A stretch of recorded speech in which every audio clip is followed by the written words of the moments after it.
ओम नमः शिवाय। ओम नमः शिवाय। ओम नमः शिवाय।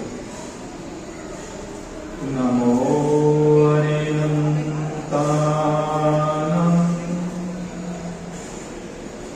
नमो सिद्धानं नमो आयर्यानं नमो वज्रायानं नमो लोये सौवसानं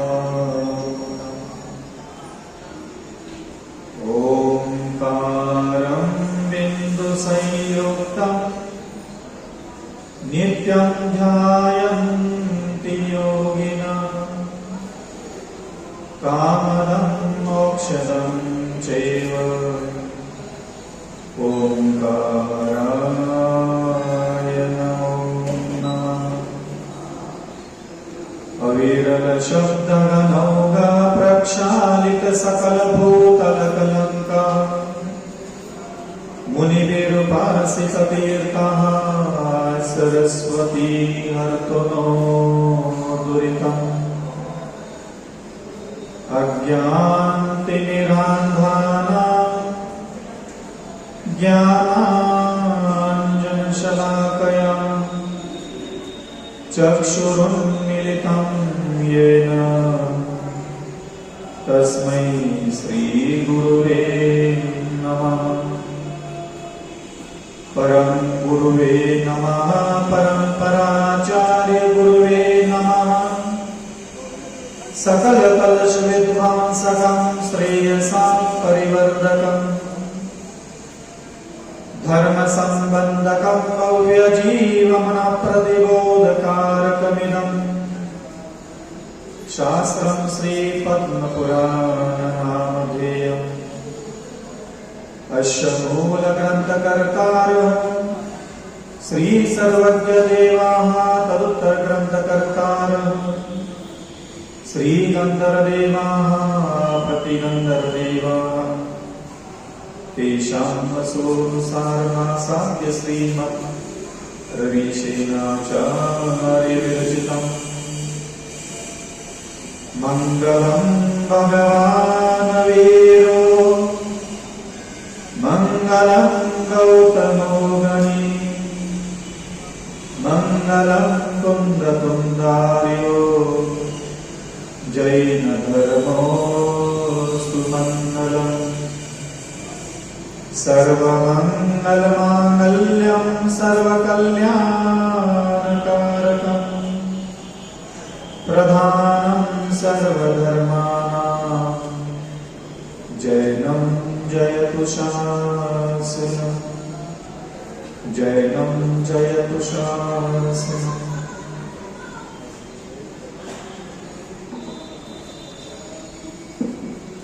मंगल करने वाले और जगत के सारे जीवों को ज्ञान देकर के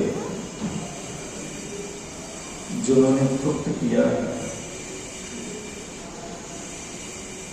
और अपना कल्याण का भाव जिनके अंतःकरण में प्रकट हुआ था, ऐसे इन जीवों को मानव की सभ्यता की शिक्षा देने वाले, जिन्होंने अपना स्वयं तो कल्याण किया ही था, कि तो दया और करुणा के कारण जिस विधि से, जिस अनुष्ठान से, जिस क्रियाकलापों के द्वारा, जिस प्रकार की विधि अनुष्ठानों की पूर्ति करके उन्होंने स्वयं को पवित्र बनाया, जिस मार्ग पर चल करके जिन्होंने शुद्धत्व को प्राप्त किया है, ऐसे उन तीर्थंकरों को हमें निरंतर स्मरण करते रहना चाहिए। ये संसार की सबसे आसान मार्ग हम जैसे अज्ञानियों के द्वारा चुना गया महापुरुषों को अभिवादन करना, महापुरुषों को स्मरण करना एक सामान्य जीवन शैली का हमारे अंग हो चुका है। तीन प्रकार किसी भी मांगलिक अनुष्ठान क्रिया किसी गतिविधि में हम हमेशा भी उन महापुरुषों को स्मरण करते हैं और उनके स्मरण करने को ही हम अपना अहोभाग्य मान लेते हैं और करना भी चाहिए, क्यों ना करें। जो स्वयं मंगल है और औरों का भी मंगल करता है, कल्याण करता है, शुभ करता है, हित करता है, मनोवांछित फल देने के लिए जो सक्षम है, ऐसा कोई भी क्रिया प्राय करके लोगों की धारणा होती है कि भगवान मेरा मंगल करेंगे ना, मेरे द्वारा उनको जो नमस्कार किया जा रहा है, मेरे द्वारा उनका जो स्मरण किया जा रहा है, मेरे द्वारा उनकी शिक्षा का जो पालन किया जा रहा है, उसमें मेरा मंगल है। वो कदापि किसी का भी मंगल स्वयं करने के लिए सक्षम नहीं है। लेकिन यदा कदाचित कोई भूला भटका जीव, अनेक प्रकार के विकारों को धारण करने वाला जीव जब अपना ही मंगल की कामना करता है, तो उनको स्मरण करना, उनका ध्यान करना, उनको भजन करना, उनकी स्तुति करना, उनकी प्रशंसा करना, उनके गुणानुवाद करना, उनके बगल में बैठ करके आनंद भरा अपनी नयनों से उनको देखना, बहुत लंबे समय तक, बहुत दीर्घ काल तक उस परमात्मा को देखने का भी अपना एक विशेष आनंद होता है। निश्चल मन के साथ, निसंग मन के साथ, शांत हृदय को धारण करके, आंखों में थोड़ा सा शांति प्रदान करके उस तीर्थंकरों को देखने मात्र से ही हमारे कई जन्मों के, करोड़ों करोड़ों जन्मों के, कोटि जीवते जात न बने, करोड़ों करोड़ों जन्मों के बाद भी जो हमने अशुभ से अशुभ मलिन कर्म भी अगर हमने किए हो, तो जिनको देखने मात्र से ही नष्ट हो जाते हैं, तो वो देखना भी कितनी बड़ी साधना होना चाहिए। कोई व्यक्ति अगर आपको कहे कि भाई फलाने व्यक्ति के घर को छू करके आ जाओ तो तुम्हें मजदूरी मिल जाएगी 200 रुपये, तो भाई ये तो संभव नहीं है। लेकिन किसी के यहाँ चले जाओ, दिन भर थोड़ा मेहनत कर लो, शाम को थोड़ा बहुत तो मेहनत आना मिल ही जाए। तो हमने देव दर्शन की आदि प्रक्रिया को बहुत सस्ते में ले लिया, यूं गए यूं आए, इसका कोई औचित्य नहीं था। इसलिए मैं अविचल सागर जी के द्वारा भी परमात्मा निरंतर आपका स्मरण किया जाएगा, आपका ध्यान किया जाएगा, आपको प्रेम किया जाएगा, इस प्रकार का संकल्प, इस प्रकार के निर्णय हमारे जीवन में होना बहुत जरूरी है और नियम है। इसलिए मात्र परमात्मा के निकट पहुंचना ये उचित नहीं होता।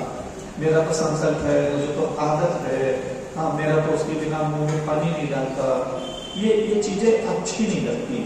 प्राथमिक समय में ये चीजें ठीक लगती है, साधना की शुरुआत अवस्था में थोड़ा कठोर संकल्प, कठोर व्रत लेना जरूरी होता है, ताकि उस ईश्वर और महापुरुष के साथ हमारा एक तादात्म्य जुड़े। इतने काल हो गया, इतना समय व्यतीत हो गया, किसी स्त्री के साथ रहते रहते, किसी पुरुष के साथ रहते रहते, किसी माता पिता के साथ रहते रहते, किसी पुत्र के साथ रहते रहते, किसी मकान में रहते रहते, किसी गाड़ी को निरंतर इस्तेमाल करते करते, किसी एक वस्त्र को बहुत देर तक, कोई शोभा देने वाला कोई सुंदर सा वस्त्र भी था हमारा, उस वस्त्र की भी हमें आदत पड़ जाती है। ऐसी आदत पड़ जाती है उसकी भी कि भाई उसके बिना मन नहीं लगता। कितना अच्छा कपड़ा था, कितनी अच्छी गाड़ी थी, कितना अच्छा वो मकान था, तो वहां हमारा मन लग जाता है। आते जाते, पहनते पहनते, ओढ़ते ओढ़ते, कई बार हमें कुछ कंबल भी याद आते हैं। पुराने समय में कोई अच्छा सुंदर डिजाइन वाला कोई कंबल किसी के द्वारा प्राप्त हुआ था, तो उसकी नाक, नक्काशी, आकार विकार, सॉफ्टनेस हमें मन को इतना भा जाता है कि कालांतर में भी हमारे हृदय का प्रेम उसके लिए ज्यादा कदाचित कभी प्रभावित होता रहता है। हम ये तो करने में सफल हो गए, लेकिन इतने वर्षों से हम परमात्मा के निकट आ रहे हैं, इतने वर्षों से हम नौकार मंत्र के निकट है, इतने वर्षों से हम भक्तामर जी के पास है, इतने वर्षों से हम अष्टप्राप्ति हार्य, अन्य प्रकार के जो दिव्य उपकरण महामंगल अष्टद्रव्य है, उनके साथ हमारा कोई तादात्म्य नहीं जुड़ा, उनके साथ हमारी कोई भाव प्रणाली नहीं जुड़ी, उनके साथ कोई अपना होने का एहसास नहीं जुड़ा। अभी भी आ रहे हैं और अभी भी जा रहे हैं। बस यही है हमारे जीवन का अभाव, जिसके कारण हमारा विनाश होता है। वैसे तो जिनेन्द्र भगवान के मुख से निकलने वाला प्रत्येक शब्द पर इतना विस्तृत चिंतन किया जा सकता है और वो इतना गहरा है कि कभी कभी हम भी थक जाते हैं कि परमात्मा ने हमारे लिए कितना उपकार किया, इतनी धन्यता है हमारे आत्मा की कि ऐसे कुल में, ऐसी जाति में हमने जन्म लिया है जहाँ एक एक अक्षर में अकूट ज्ञान का भंडार भरा पड़ा। और काश ऐसा लगता है कि ये उम्र, ये समय जो हमें जीने के लिए मिला है, ये बहुत अधूरा सा लगने लग जाता है कि कैसे हम इतने सारे भगवान को उनके दिए हुए इस वचन को, इस आदेश को, इस उपदेश को कैसे हम अपने स्वभाव, हृदय, बुद्धि, विचार बनाए। तो लगता है कि ये समय हमें कम पड़ न जाए। और इतने सारे साधनाओं में से एक बहुत अच्छी साधना जो उन्होंने हमें बाल्यावस्था में ही प्रदान की है, और वो साधना का नाम है आहार करना। मेरे चिंतन का विषय अथवा परमात्मा की आज्ञा का विषय जो रहा कि इतने दीर्घ काल में हमने अगर सबसे बड़ी साधना अगर कोई समझी हो, उपवास से भी बड़ी साधना, ध्यान रखना, उपवास करने से भी बड़ी साधना अगर कोई होती है वो है भोजन करना। भोजन करना ही मात्र अपने आप में साधना है, तपस्या है।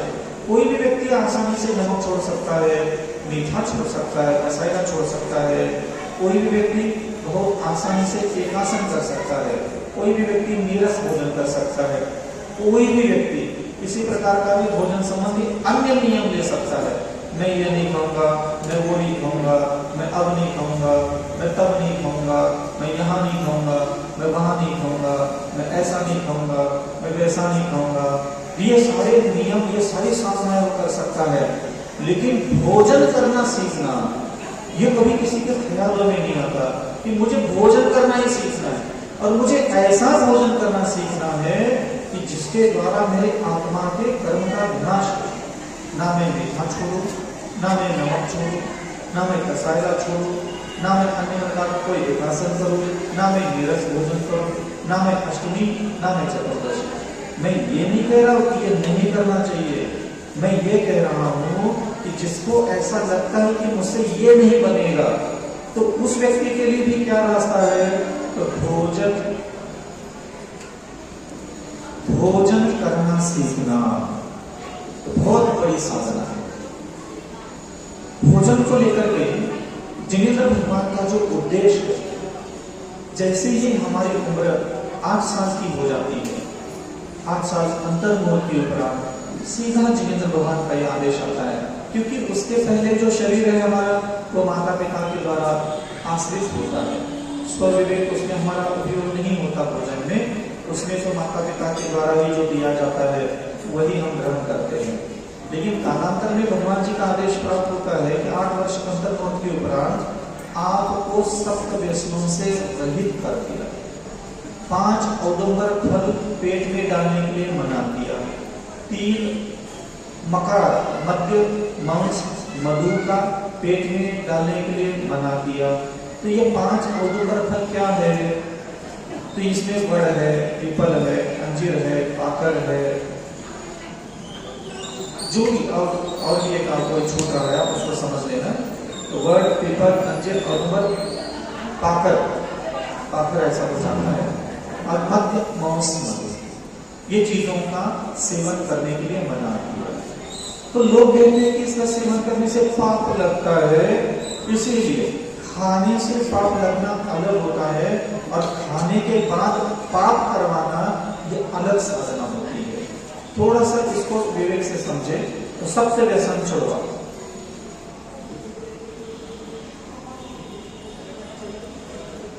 सबसे व्यसन की जो निर्णय लिया गया जिनेंद्र भगवान के द्वारा, वो क्यों लिया गया? तो सप्त व्यसन में क्या क्या आता है? मांस सेवन करना, मदिरा सेवन करना, वेश्यागमन आदि करना, शिकार करना, सट्टा जुआ आदि करना। इसमें कुछ चीजें ऐसी आई है जो आपके पेट में बिल्कुल नहीं आना चाहिए। तो लगभग हमारी जो जीवन की यात्रा, चैनत्व की जो यात्रा है, जो 8 वर्ष अंतर्मुख के उपरांत शुरू होती है, वो भोजन की सभ्यता से शुरू होती है। जिनेंद्र भगवान ने कहीं आगम में श्रवकाचार्य आदि ग्रंथों में ये नहीं लिखा कि 8 वर्ष अंतर्मुख में सबसे पहले पूजन करवा लो, जिनेंद्र भगवान का मंत्र जपवा लो, स्तोत्र पढ़वा लो, चालीसा पढ़वा लो। भगवान कहते कि ये सब बाद में बतवाएंगे। सबसे पहला जिम्मेदारी कि आप जो है भोजन संबंधी निर्णय लीजिए। अब ये भोजन को लेकर के इतना सारा ज्ञान हमारे आंगन में है, लेकिन हम अभी भी उसकी तरफ ठीक से देखते नहीं हैं। हमें ऐसा ही आज भी लगता है कि आहार करना तो अपनी जगह मूर्खता की बात होती है। भोजन करना, भाई जो उपवास कर रहा है, एकासन कर रहा है, नीरस भोजन कर रहा है, नमक नहीं खा रहा है, मीठा नहीं खा रहा है, ये साधक होता है। जबकि मेरा चिंतन मुझे ये कहता है, ये सब साधना करना सीख रहे हैं, साधना तक पहुंचना है, हमें भोजन करना सीखना। तो भोजन करना सीखना ही हमारे जीवन की सबसे बड़ी साधना थी। और जिसको भोजन करना अभी ठीक से आता नहीं है, उस व्यक्ति को भोजन ठीक से करना सीख जाए। इसलिए उपवास करना, नीरस भोजन करना, बुद्धि परिसंचरण आदि करना, ये सारी साधना उस व्यक्ति के लिए की जाती है जिसको भोजन करना आता ही नहीं है। मतलब हमने अभी तक क्या उल्टा समझा, महाराज जी नमक नहीं देते, महाराज जी मीठा नहीं देते, महाराज जी हल्दी नहीं खाते, आज हमारे रस्सी का त्याग है, हमारे दही का त्याग है, हमारा इसका त्याग है। हमने भोजन को छोड़ने वाले व्यक्ति को ही श्रेष्ठ समझा, जबकि ऐसा नहीं है। ठीक कौन था? जो रोज व्यवस्थित भोजन कर रहा है वही सबसे बड़ा साधक होता है। जो ज्यादा उपवास करता है वो साधक नहीं है जिनेंद्र भगवान की दृष्टि में। आगे आने वाले समय में मैं आपको सिद्ध करके भी दिखाऊंगा। ये गड़ला लेके कौन चलता है? ये गड़ला होता है ना, 3 पहिया का चक्कर, चल नहीं पाते, उसके लिए है। अच्छा, ये बड़ा ज्ञान है। दूसरों के हाथ को पकड़ करके कौन चलता है? वॉकर लेके कौन चलता है? व्हीलचेयर लेके कौन चलता है? डोली में बैठ के कौन चलता है? बैलगाड़ी में बैठ के, रथ पे बैठ के कौन चलता है?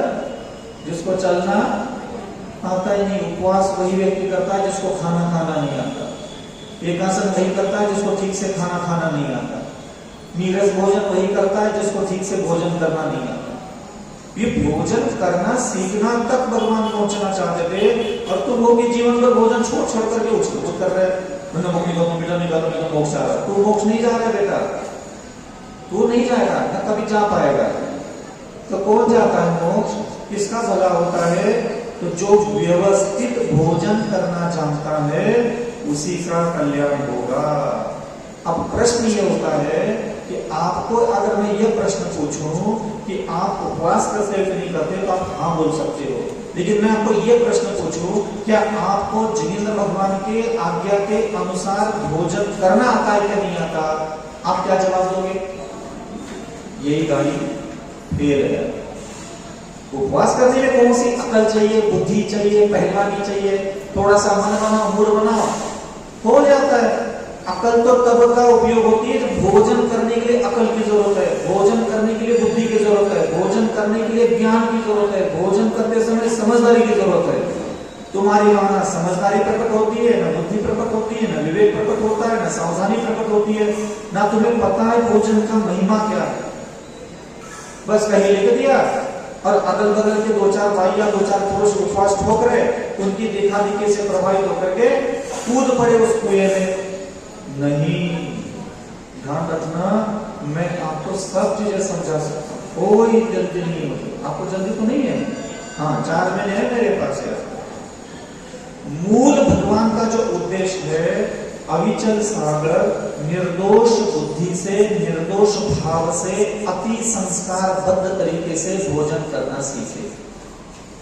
ये जिनेंद्र भगवान का मूल लक्ष्य है। याद रखना, जिनेंद्र भगवान मुझे उपवास करते हुए, एकासन करते हुए, नीरस भोजन करते हुए, अन्य प्रकार की अन्न की सारी चीजों की मर्यादा से बाहर जाकर के कठोर साधना करते हुए नहीं देखना चाहते। जिनेंद्र भगवान अविचल सागर जी को निर्दोष भोजन करते हुए देखना चाहते। उसका कारण क्या है? भोजन करना ही साधना क्यों कह रहा हूं मैं, यह आपको मैं बताऊं कि नहीं बताऊं? जिनेंद्र भगवान का मूल लक्ष्य है संसार के प्रत्येक जीव को क्षमावान, सरल स्वभावी, मृदुवानी, लघु, नम्र, लज्जावान, सभ्य इंद्रियों का निर्माण करना, जिसकी इंद्रियां अपराध, विक्रांत, विकृत, असभ्य, अश्लील, अमर्यादित काम करने की हरकतों के द्वारा गुणों से भरी पड़ी है, ऐसा हमारी इंद्रिया और ऐसा हमारा स्वच्छंद मन जिनेंद्र भगवान सबसे पहले गुणवान होते हुए देखना चाहते हैं। जिनेंद्र भगवान ये नहीं चाहते कि अविचल सागर जी अपनी आत्मा का कल्याण के लिए आत्मा का ध्यान करें ना। जिनेंद्र भगवान ये चाहते हैं कि अविचल सागर सबसे पहले अपनी 5 इंद्रिया और अपने मन को गुणों से समृद्धशाली बनाए। और आप मानिए, मैं जब मंत्र पढ़ता हूं, जब मैं स्तोत्र पढ़ता हूं, जब मैं अन्य धार्मिक पठन पाठन की क्रिया, अध्ययन आदि की क्रिया करता हूं, वो मेरी आत्मा तक पहुंचने के लिए करोड़ों साल लग सकते हैं। कितने? मंत्र मेरे मन तक पहुंचने के लिए, स्तोत्र मेरे मन तक पहुंचने के लिए, साक्षात मेरे सामने अरहत परमेष्टि का जन्म है, उसका प्रभाव मेरे मन और मेरी बुद्धि, मेरी इंद्रियों पर होने के लिए, मेरे हृदय पर होने के लिए हजारों साल लग सकते हैं। और ध्यान रखना, मेरी आत्मा तक सबसे पहले अगर कोई चीज पहुंचती है वो है अन्न। क्या पहुंचता है? अन्न पहुंचता है, सबसे पहले मेरी आत्मा पर असर डालता है। अब अभी नमोकार मंत्र की महिमा सुन ली आपने? कितनी बार आपने नमोकार मंत्र की महिमा सुन ली? हजारों बार। आपने लाखों बार नमोकार मंत्र का उच्चारण किया। आपके मन के ऊपर, वाणी के ऊपर कभी उसका असर होते हुए आपको आधा घंटा दिखा? आपके मन पर असर हुआ, आपकी वाणी पर असर हुआ। अभी मैंने मंत्र पढ़ के आया ना, मेरी जबान सच सच बोलने लगी, मेरी जबान वचन मधुर वचन बोलने लगे। आपको कभी ऐसा महसूस हुआ? नहीं हुआ। इसलिए मैंने कहा, मंत्र का आपके मन वचन काय पर प्रभाव होने के लिए, स्तोत्र का आपके मन वचन काय पर प्रभाव होने के लिए, पठन पाठन आदि सारी दुनिया के सारे मंत्र यंत्र तंत्र, दुनिया में जितनी भी जिनेंद्र भगवान की उपदेश है, क्षमा का, दया का, करुणा का, आपके मन वचन काय पर कभी प्रभाव पड़ा? अभी मैंने कभी दया करने के लिए कहा और 1-2 घंटे आपका मन दयालु हो गया, 1-2 घंटे आपकी कभी जबान दया से बात करने लगी, 1-2 घंटे कभी आपकी आंखें दया से देखने लगी। कभी आपके ऊपर ऐसा दया का असर हुआ है?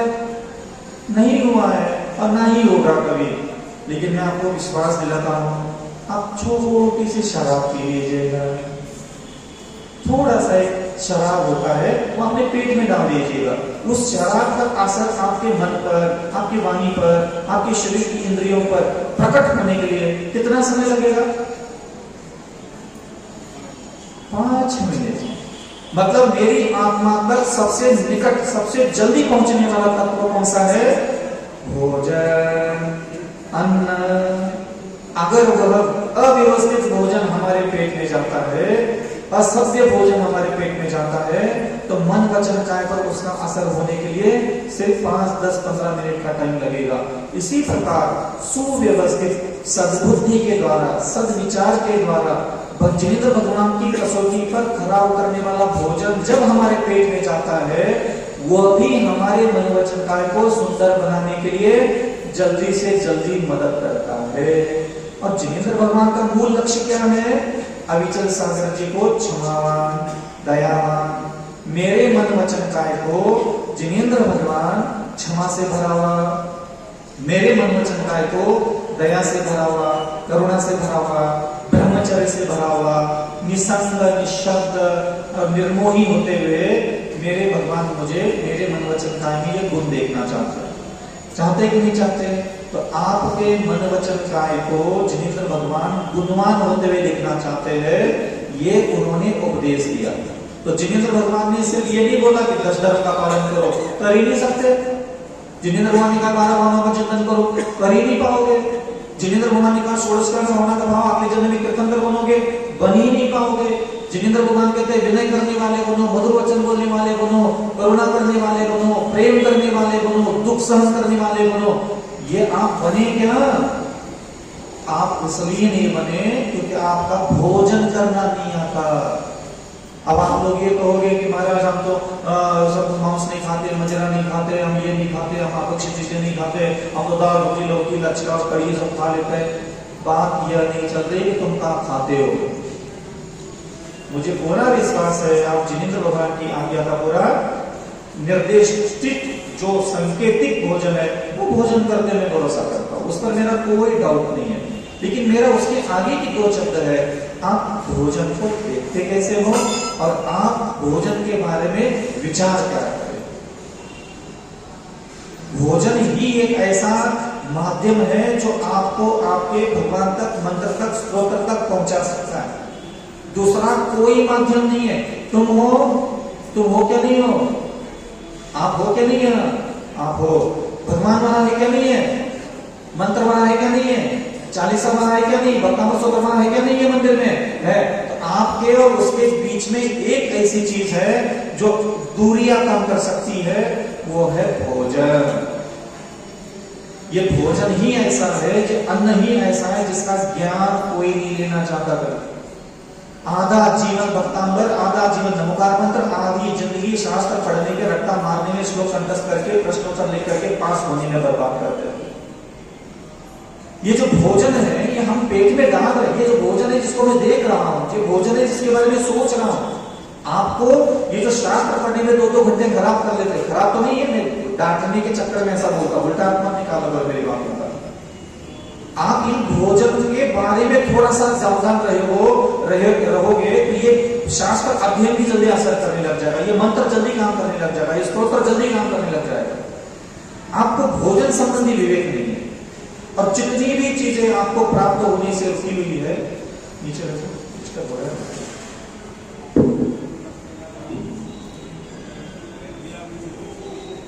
पीछे बोल ही नहीं पाता, घबराहट होती। हाँ, क्या कह रहा था? भोजन संबंधी हमें ज्ञान नहीं होने की वजह से अब 2 साधना के बिंदु मैंने अपने जीवन में देखे।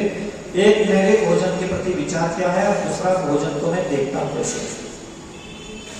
क्या आपको लगता है भोजन संबंधी आपके विचार क्या है? आपको पता है जिनेंद्र वाणी भोजन के लिए विचार क्या करने के लिए गए? आपको विचार दिए कि नहीं दिए? पहले बताओ कि आपको भोजन संबंधी क्या विचार रखना चाहिए अपने दिमाग में। आपको पता है कि शास्त्रों ने कभी ढूंढने की कोशिश की? आप घरगृहस्थी बसा ली, ये कोई अपराध नहीं है। अपराध क्या है आपका? भगवान के पास जाना चाहिए था, भगवान जी मुझे इतनी क्षमता नहीं थी कि मैं अखंड ब्रह्मचर्य के साधना करूं, अब कृपा करके मुझे बताइए, जिस स्त्री को, जिस पुरुष को मैं अपने जीवन में लेके आ रहा हूं, उसको किस विचार के साथ मैं अपने जीवन में रखूं? क्या मैं उसको इस विचार के साथ अपने जीवन में रखूं कि ये मेरा पति है, ये मुझे सुख देगा, आनंद देगा, इंद्रियों का भोग देगा, ये मुझे भोजन देगा, वस्त्र देगा, खुशियां देगा, ये पंचेंद्र विषयों का संसार में घुमा करके कपड़े, लत्ता, जूता, चप्पल देगा, तो मैं इस पर प्रसन्न हो जाऊं, ये मुझे सुख देने वाला है। क्या मैं इस विचार के साथ, इस पुरुष के साथ, इस स्त्री के साथ रहूं? भगवान मुझे किस विचार के साथ, मुझे इस पत्नी के साथ रहना है?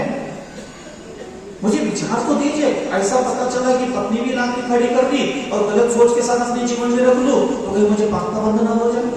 इसको कहते हैं ज्ञान।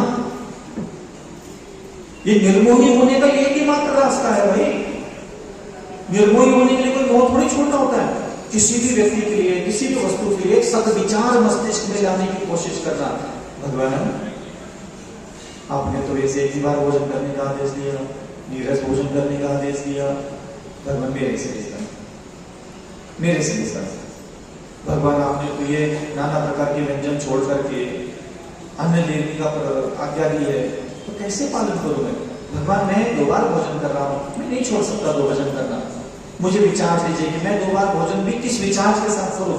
मैं इस विचार के साथ भोजन आज करता हूं, ये भोजन मुझे जरूरी है, भूख लगी इसलिए खाता हूं, शरीर हष्ट बने, पुष्ट बने, कांति, तेज, दीप्ति, शरीर स्वस्थ हो, मेरा व्यवस्थित, मनोहारी, आकर्षक, दूसरों को पसंद आने के लायक मैं बनूं, इसीलिए मैं मात्र भोजन करता हूं। मैं इस विचार से अगर भोजन कर रहा हूं तो चलेगा क्या तुम्हें? मैं जिस विचार के साथ भोजन करता हूं, क्या उस विचार के साथ भोजन करने से क्या तुम मुझे प्राप्त हो जाओगे? तो पहले विचार शुद्धि करो उस भोजन के लिए। भगवान जी मैं 2 बार खाना खाऊंगा, लेकिन मुझे एक बात बता, मुझे किस विचार के साथ भोजन करना चाहिए? मैं थोड़ा जिनवानी पढ़ करके समझ लेता हूं कि मुझे भोजन को किस विचार के साथ करना चाहिए। और कभी ढूंढ करके जितने शास्त्र पढ़े हैं ना, जितने तेवर दिखाते हैं, 2-2 घंटे 3-3 घंटे किताब पढ़ करके, उनको पूछो भोजन के लिए जिनेंद्र वाणी क्या क्या विचार दिए शास्त्रों में, कभी उन्होंने भोजन करते समय उसका आपका इस्तेमाल किया कि नहीं किया? स्वाध्याय को तो हम लोगों ने मजाक ही बना के रखा। उपयोग करो उस ज्ञान का भोजन के समय। तो जिनेंद्र भगवान कहते हैं कि भोजन के लिए क्या विचार होना चाहिए?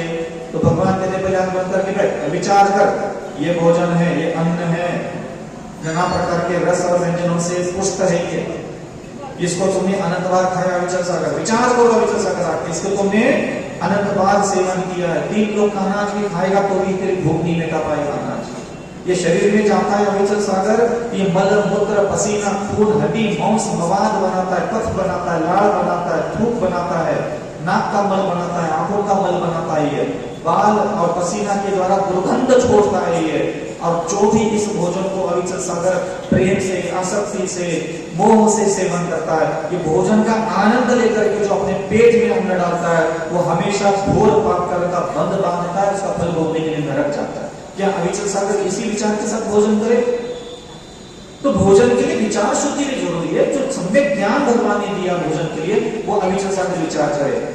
और भगवान ने कहा कि अविचल सागर उस भोजन के लिए सोचो, ये सिर्फ मुझे भोजन करना है अपने परिवार का पालन पोषण करने के लिए, जिनेंद्र भगवान की भक्ति करने के लिए, जिनेंद्र भगवान की स्तुति करने के लिए, जिनेंद्र भगवान के स्तोत्र पढ़ने के लिए, जिनेंद्र भगवान का अभिषेक करने के लिए, गुरुजनों की सेवा करने के लिए, परिवार का पालन पोषण के लिए, अर्थ सम्यक विधि से अर्थार्जन करने के लिए। और इस संसार में कर्म निर्जरा के जितने भी उपाय जिनेंद्र भगवान ने बताए, उन उपायों को पूरा करने के लिए शरीर में अन्न चाहिए, और मैं सिर्फ उसी उद्देश्य को लेकर के अपने शरीर में अन्न डालूंगा। आप जाइए जिनेंद्र भगवान के पास और ये संकल्प लीजिए कि हे भगवान, मैं अविचल सागर आज के बाद इतनी बात, मतलब मैं तो मुनि एक बार करूंगा, लेकिन आप अपने ये बोल रहे हैं। लेकिन आज के पहले मैं इस विचार के साथ भोजन करता था, और आज के बाद मैं वही भोजन इस विचार के साथ करूंगा। आप विचार बदलने का कभी संकल्प साधना कीजिए। आप जिस विचार के साथ भोजन करते हैं, सिर्फ आप उस विचार को बदलो। अब फिर देखो आपके हृदय का भावों की परिणति और उस भोजन का असर क्या होता है। ये कहावत असत्य नहीं है, जैसे खावे अन्न वैसे होए मन, ये व्यर्थ की परिभाषाएं नहीं है। क्यों कहा गया वो मन निर्माण करता है भोजन? जैसे मैंने आपको उदाहरण सुनाया, अभी आपको कितने साधु का क्षमा करना चाहिए? आप यहाँ बोलते हाँ, आपने करुणा करना चाहिए। कितनी करुणा की, कितनी दया की, कितने पर स्त्रियों को बहन मान लिया, कितने पुरुषों को भाई मान लिया? आपका मन तैयार है? आपका मन तैयार है उसके लिए? नहीं होगा। क्यों? क्योंकि आपने अन्न का विशेषता, अन्न की महिमा नहीं जानी। आपने जीवन भर मंत्र की महिमा, स्तोत्र की महिमा, भगवान की महिमा, तीर्थों की महिमा, दान की महिमा, दुनिया के हर शब्द की महिमा जानी, लेकिन वो शब्द, उसका भाव, उसकी क्रिया तुम्हारी चेतना का विषय नहीं बन पाई, तुम्हारे हृदय में वो प्रवेश नहीं कर पाई। उसका मूल कारण है अन्न। अब किसी के पेट में आप शराब डाल दो और उसको समय साल महापुराण सुनाने के लिए बिता दो, कितना ग्रहण करेगा? तुम्हारी हालत भी ठीक वैसे ही। तुमने बस मदिरा नहीं की, लेकिन जो करने के योग्य प्रासुक भोजन भी तुमने ठीक बुद्धि से नहीं किया, ठीक से उसको देखा नहीं, ठीक से ज्ञान नहीं है तुम्हें। इस कारण से मात्र तुम्हारे तक वह भाव, वह क्रिया तुम्हारे अंतःकरण से वो बाहर नहीं निकलती। अभी कोई थप्पड़ मारने सबसे पहले क्रोध प्रकट होता है आपके अंदर, क्या क्षमा सबसे पहले प्रकट होती है? 7 साल हो गए जैन साहब ने पैदा होकर के डिंगे मार रहे, सबसे उत्कृष्ट कुल उत्कृष्ट जात है, तो कहाँ उत्कृष्ट बनता है? जात उत्कृष्ट है, कुल उत्कृष्ट है, धर्म उत्कृष्ट है, भगवान उत्कृष्ट है, मंत्र उत्कृष्ट है, भक्तावस्तोत्र उत्कृष्ट है, सुधासागर उत्कृष्ट है, विद्यासागर उत्कृष्ट है, और आज तुझे कोई थप्पड़ मारता है, तू कैसा है? निकृष्ट है। अनंत काल से कैसा था? तो ये जात, धर्म, कुल, भगवान, मंत्र, स्तोत्र ये काय के लिए थे? चिंघाड़ने के लिए गले में महान ये चिल्लाने के लिए दिए थे क्या? उसको आत्मसात करने के लिए थे। और आत्मसात करना है जिनेंद्र भगवान की वाणी को, अन्न से बढ़कर और कोई साधन। भोजन करना सिखाना चाहिए। जैसे मैं शुरुआत में 20-22 साल दीक्षा के पहले मेरे दिमाग में चिंतन चलता, तो मैं रोज नमक के साथ भोजन करता था, सारे रस आते थे थाली में, और मैं मेरे से बात करता था। जैसे थाली परोसी जाती थी, अविचल सागर इस भोजन को भगवान कहते हैं शांत बुद्धि से, निर्मोही बुद्धि से, अनासक्ति भाव से, बिना राग, बिना प्रेम, बिना खुशी के भोजन कर लो। समझ में आया? मैं रोज मेरे मन को ये कहता था, और खाना चालू कर देता था। तो नमक डाला हो तो मजे से खा लिया, केला, पेड़ा, बर्फी सब शांति से खाना सीख लिया। एक दिन क्या हुआ, गलती से किसी ने नमक नहीं डाला, मीठा नहीं डाला, उसको लगा कि ब्रह्मचर्य में जीता नहीं होगा, तो मैंने उस समय वो बड़ी बड़ी बातें थी भगवान की, ये बातें याद कर ली और खाना चालू किया। वो डमरू बजने लगा अंदर, नमक क्यों नहीं है, मिठाई नहीं है, गिरी नहीं है, वो नहीं है, ऐसा नहीं है, वैसा नहीं है, वैसा नहीं है, वैसा नहीं है। डमरू तो आज भी बजता है लेकिन अब कम बजने लगा, पहले कुछ ज्यादा ही बजते थे। तो मैंने मेरे मन से बात करना चालू कर दी कि हम जैसा ठीक से खा ले, बिना नमक का खा ले, ठीक से शांति से, इसलिए भी तुम्हें शांति रखना है। नहीं नहीं नहीं, वो नमक नमक नमक नमक नमक नमक। मैंने उसको कहा बेटा विचल सागर, ठीक से बिना नमक का हो चाहे नमक का हो, शांति से खाएगा तो ठीक है बेटा, शांति से खा ले, बिना नमक का भोजन शांति से खा ले। नहीं खाया उसने, नाराज हो गया चौके वालों से, वापस आ गया। हमने कहा ठीक है बेटा कोई बात नहीं। दूसरे दिन गया, दूसरे दिन थाली में सारा भोजन बिल्कुल रसदार था, खट्टा भी था, मीठा भी था, नमक वाला भी था। तब मैंने अपने आप को जिन भगवान की वाणी का स्मरण किया, हे विचल सागर आपको ये भोजन प्राप्त हुआ है, आपका भाग्य है और आपका भाग्य के अनुसार आपके सामने ये भोजन उपस्थित हुआ है। इसको आपको शांत चित्त से और नम्र वृत्ति से, बिना आसक्ति के भाव के, बिना किसी भोग की तृष्णा के आपको इस भोजन को समस्त भाव से भोजन करना है। और जैसे ही मेरे जीवा को नमक लग गया वो खुश हो गया। मैंने कहा गई भैंस पानी में। इस मन को मैं कितना समझा रहा हूं कि नमक में भी शांति से खाना खा ले और बिना नमक का भी शांति से खाना खा ले, लेकिन ये मन जो है बहुत बदमाश है, बहुत गुलाटी मारता है। इसको इतना समझा रहा हूं ये समझ में नहीं आ रहा। तो फिर मेरे मन को मैं 2, 4, 8 दिन 15 दिन तक बहुत डांटता रहा, डपटता रहा कि नमक वाला खाना, बिना नमक वाला भी शांति से खा ले। भगवान थोड़ी ना तुझे कह रहे कि नमक छोड़ दे, मीठा मत खा ले। भगवान तो कुछ नहीं कह रहे, बस तू शांति से खा ले विचल सागर।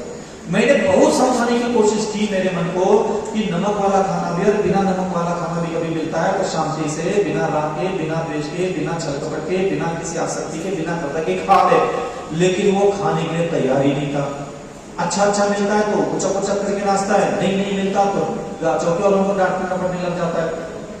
तो मैंने उस मन को एक दिन कहा कि तेरी ऐसी की तैसी, तुझे इतना समझाया तो नहीं मान रहा है, शांति से खाना खा ले, बिना आसक्ति के खाना खा ले, बिना मोह के खाना खा ले, बिना तुझे आज के बाद में नमक दूंगा नहीं, जा।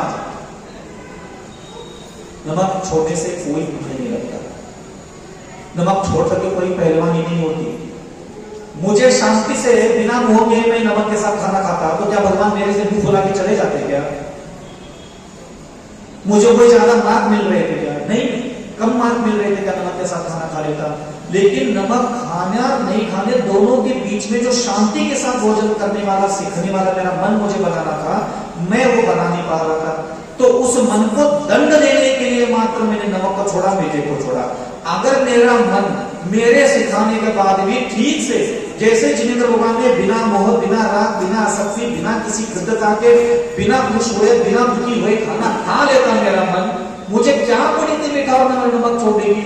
उस मन को सबक सिखाने के लिए कि तू ऐसा नहीं मानेगा, तूने मुझे अनंत काल तक यही करवाया है। अच्छा अच्छा मिला तो गप गप गप, कड़वा कड़वा मिला तो तू कल के दिन मुझे महाराज बनने के बाद भी यही काम करवाएगा मेरे से। इसलिए मैंने संकल्प लिया कि जिस दिन मैं मुनि बनूंगा उस दिन तुझे सबक सिखाऊंगा। बेटा तू बहुत बंदर है, तू गुलाटी मारता रहेगा और मैं तेरे पीछे नाचता नहीं। तुझे रोज समझा रहा हूँ, रोज समझा रहा हूँ, रोज समझा रहा हूँ। शांति से भोजन कर ले, संतोष से भोजन कर ले, आप बिना आसक्ति के भोजन कर ले, बिना नाराज हुए भोजन कर ले, बिना खुश हुए भोजन कर ले। लेकिन तू मन नहीं मान रहा है विचल सागर, तुझे अब दीक्षा के बाद नमक तो मिलेगा, तो खा के देख ले बेटा। ये होती साधना। अब खाना खाना साधना होता है कि नमक छोड़ना साधना होता है? पहले तुम छोड़ो। मैं मेरी भोजन करने की साधना में असफल हुआ हूं, इसीलिए मुझे नमक छोड़ना पड़ा। नमक छोड़ना साधना नहीं है, मैं साधना में फेल हूं, साधना में असफल हूं, इसीलिए मुझे मीठा छोड़ना पड़ा। और लोग इतना करके महिमा गाते हैं हमारी तपस्या की, महास्तुति हम लोग को ले लेते। हम क्या करें, कैसे समझाएं आपको कि मैं फेल हूं, असफल हूं? जिनेंद्र भगवान ने जैसा आज्ञा दी है, किसी किताब में भगवान ने खट्टा मीठा तीखा चरबरा छोड़ दो, ये छोड़ दो शब्द कहीं नहीं लिखा, लिखा ही नहीं उन्होंने ज्ञान दिया कि शतरस भोजन होता है, और उन्होंने ये ज्ञान दिया कि शतरस भोजन भी बिना राग, बिना मोह, बिना आसक्ति के मधुर वाणी से उसके साथ वार्तालाप करके, उसके अंदर संस्कार कर करके, उसका आनंद पूर्वक निर्दोष भोजन मुख के अंदर पहुंचाना मेरा काम था। और मैं अविचल सागर उसको पहुंचा नहीं पाया, पहुंचाने में मैं असफल हुआ, इसलिए मैंने नमक छोड़वाना पड़ा, मीठा छोड़ना पड़ा मुझे। अब मुझे बात बताओ, क्या सही में मेरी साधना चल रही है? क्या मैं साधना में फेल हूं? तो लोगों को लगता है कि मैं साधक हूं, मैं तपस्वी हूं, बिना नमक का खा करके और उपवास करके, ये उपवास करने के लिए कहीं नहीं खाता होता। अविचल सागर समझे से खाना खा ले, नहीं खा रहा है, मचक मचक मचक कहता है, बाटी चाहिए, पराठा चाहिए, जलेबी चाहिए, गुलगा ये मिल जाए, वो मिल जाए। तो जो बार बार सभ्यता से भोजन नहीं करता मन, उस मन को दंड देने के लिए भगवान ने 4 साधना बताई। ध्यान रखना, उपवास करना साधना नहीं है, एकासन करना साधना नहीं है, अवमूल्य करना साधना नहीं है, कुर्ती पर संज्ञा करना साधना नहीं है। साधना है निर्दोष भोजन करना। और जब तुम्हारा चित्त निर्दोष भोजन करने के लिए तैयार होता नहीं है, उस मन को दंड देने के लिए भगवान कहते हैं कि तेरा मन ठीक से खाना नहीं खा रहा है ना विचल सागर, तो इसको या तो अन्न देना मत, कभी किसी दिन मत दे उसको, या फिर किसी दिन उसको कम खाना दे दे, या फिर किसी दिन उसको बिना रस का खाना, तब ठिकाने आ जाएगा ये मन। संस्कारबद्ध शिक्षा के अनुसार, सभ्यता के अनुसार, जिनेंद्र भगवान की आज्ञा के अनुसार भोजन करके दिखाओ मुझे। अगर तुम्हारे अंदर इतनी पहलवानी है, इतना तुम्हें मोक्ष शास्त्र के उपवास करके कर्म काटने की खुजली छूटी है, तुम ठीक से खाना खा करके कर्म का विनाश कर सकते। समझ में आ रहा है कुछ कह रहा हूं मैं? खाना रोज खा करके कर्म को काट के दिखाओ, क्योंकि उसके लिए चाहिए होती है अकल। उपवास करने के लिए अकल की जरूरत नहीं, छोड़ दो नहीं खाना खाना है। तो उपवास के बदले में अगर 20 किलो पाप कट रहे होंगे, तो खाना खाने वाला व्यक्ति रोज के 100 किलो पाप कट सकता है। इतनी ताकत है खाना खाने में। लेकिन कैसा खाना खाना है, ये सिखाने के लिए बैठना पड़ेगा, सीखने के लिए जाना पड़ेगा जिन्वानी के शरण में, कि मैं किस बुद्धि से भोजन करूं। तो सबसे पहले भोजन करते समय अभक्ष्य चीजें हमारे थाली से अलग होना चाहिए। जो ग्रहण करने के योग्य नहीं है, वो चीजें पहले हमारे जीवन से अलग। ग्रहण करने के योग्य भी कुछ भोजन है, जैसे आलू प्याज है, लहसुन है, कंदमूल आदि है, इसको अभक्ष्य नहीं कहा भगवान ने, ये ग्रहण करने के योग्य है। फिर भी इसको जिनेंद्र भगवान ने क्यों मना किया जानते? लोग कहते हैं इसके अंदर क्या होते हैं, जीव होते हैं। नहीं, जिनेंद्र भगवान का मूल लक्ष्य है अविचल सागर जी का मन वचन शरीर 10 धर्म से युक्त हो, 12 भावनाओं को भाने वाला हो, 16 भावनाओं को भाने वाला हो, दयालु हो, विनयवान हो, सरल स्वभावी, परोपकारी हो, सहिष्णु हो, मृदु हो। अविचल सागर भगवान जी अविचल सागर जी को ऐसा देखना चाहते हैं।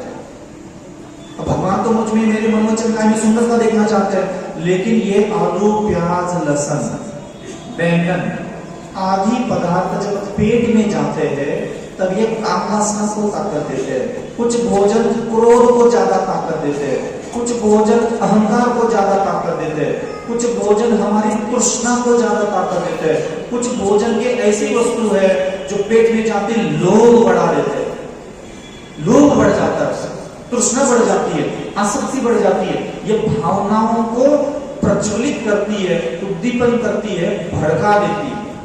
इसीलिए मात्र जिनेंद्र भगवान ने ये आलू प्याज लहसुन पेट में मत डालो ये कहा गया। उसमें जीव होते हैं और उसको खाने से पाप लगता है, तो खाते समय पाप नहीं लगता, खाने के बाद जब वो पेट में जाता है अन्न, वो हमसे पाप करवाते हैं। समझ में आ रहा है कुछ कह रहा हूं? ये ध्यान रखना हमेशा।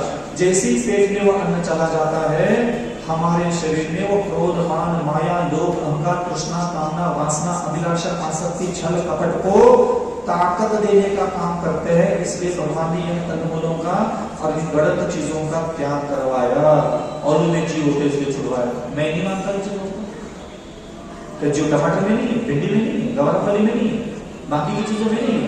तुम्हें दया है क्या बस खाली जीवों को ही जो बचा है, तो सभी जीवों को बचाओ ना। आलू वाले